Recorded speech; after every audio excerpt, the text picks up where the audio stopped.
eh, komponen-komponen yang digunakan pada simulasi kali ini. Yang pertama ada sumber DC 12 volt, kemudian ada lampu sebagai indikator, kemudian ada SCR itu sendiri, eh, ada dua resistor dengan nilai resistansi 2,2 kilo ohm, kemudian ada kapasitor dengan nilai 10 mikrofarad, dan ada potensio dengan nilai 380 ohm.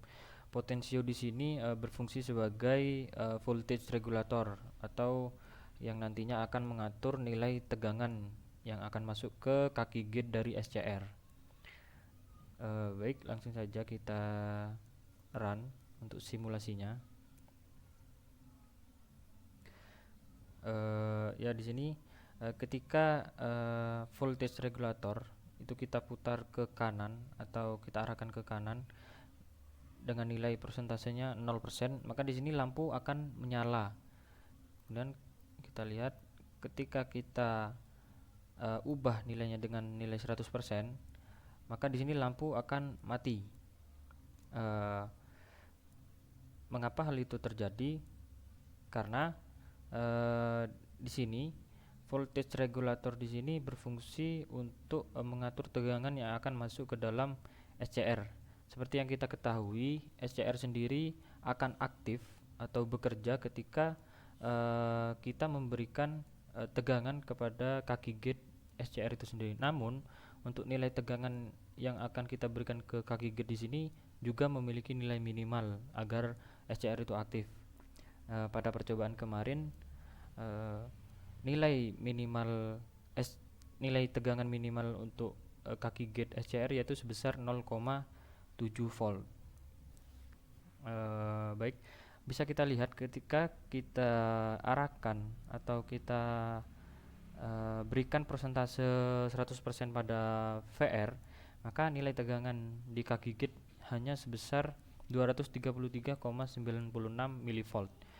Nah, ketika kita ubah nilainya menjadi 0%, maka nilai tegangannya yaitu sekitar 1,12 volt. Yang tentunya ini sudah memasuki atau sudah terpenuhi nilai minimal untuk kaki gate dari SCR itu sendiri, sehingga SCR di sini akan aktif dan kaki anoda, tegangan dari kaki anoda di sini akan mengalir menuju kaki katoda dan menuju ke ground. Nah, ketika tadi kita arahkan ini ke 100% atau ke kiri nilai persentasenya, di sini mati untuk lampunya. Kemudian di sini nilai tegangan yang menuju ke gate sangat kecil. Mengapa ini terjadi? Karena tegangannya tidak menuju ke kaki gate namun menuju ke ground langsung.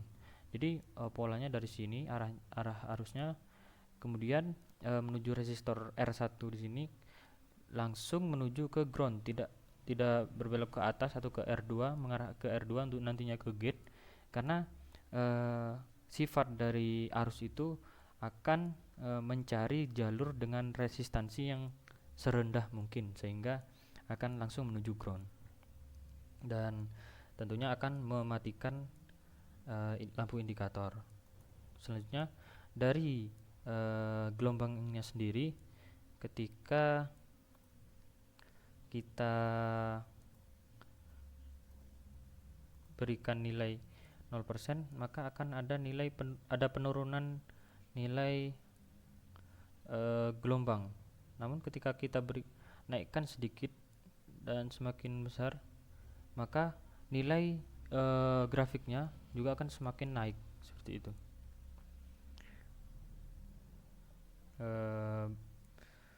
Baik, cukup untuk bab 1 kali ini. Langsung saja kita menuju ke rangkaian percobaan bab 2. Pada bab 2 kali ini yaitu rangkaian kontrol maju mundur motor DC dengan menggunakan SCR. Komponen utama yang digunakan pada percobaan kali ini tentunya ada motor DC, kemudian ada SCR, ada CDS atau LDR sebagai sensor cahaya. Nah, sensor cahaya di sini akan berfungsi untuk mengatur kerja atau aktif tidaknya dari SCR. CDS sendiri akan turun nilai resistansinya ketika disinari.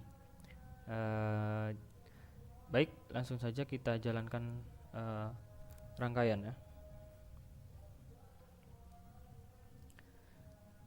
Baik, ini masih kita matikan untuk saklarnya. Baik, kita hidupkan. Nah, di sini seperti yang diketahui di awal bahwa nilai resistansi CDS akan turun ketika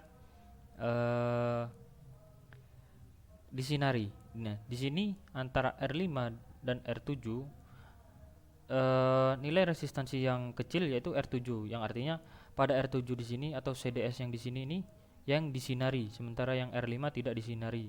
Nah, di sini tegangan karena nilai resistansi pada R5 ini lebih besar dibandingkan R4, maka tegangan akan menuju ke SCR1 yang tentunya akan mengaktifkan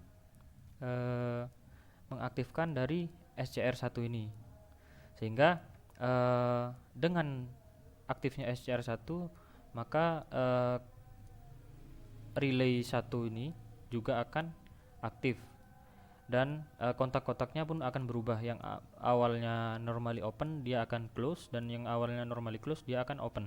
Nah, di sini yang kontak normally open yaitu diarahkan ke sumber positif dari sumber DC, sehingga normally open ini akan menutup dan akan menyambungkan sumber positif 12 volt. Nah, di sini dibuktikan pada pengukuran sebesar 12 volt.